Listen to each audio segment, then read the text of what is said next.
And good morning, ladies and gentlemen.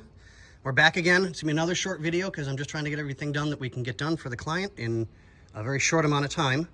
So as you can tell, open,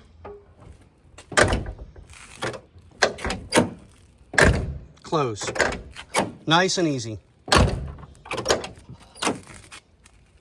So we had some issues.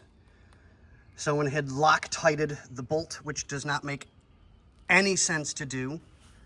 These things are an amazing bolt, in my opinion, in the first place, because it just pinches everything together super tight. So whatever, but it's done, it's fixed. So we're still chasing wires.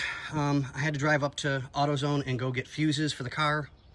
So we're just gonna replace all the fuses, just to be on the safe side. Some of them just seem to be responding a little weak. We're just not gonna take any chances. So we'll replace the fuses, get that taken care of. I'll put that panel back on, which is right there. Get that done. Horn button's all taken care of. I think I showed you guys that on the last one, so yeah. And we're good, just trying to keep the heat out so I can work inside the car. The boss is gonna get a hold of the owner. So that, because you can tell, right there is the piece.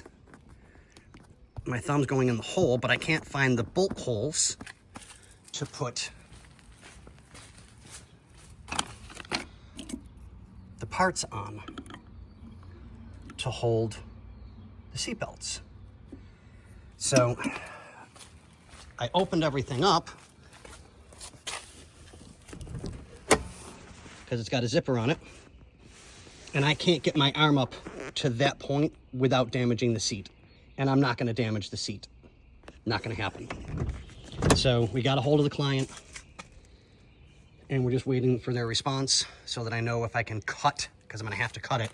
I'll just do a small little incision and peek in, find where I need it to go, and then I can put the cap and everything on, and then get the seat belts in their proper holders like they're supposed to be. But all right, guys, girls, we'll see you on the next one.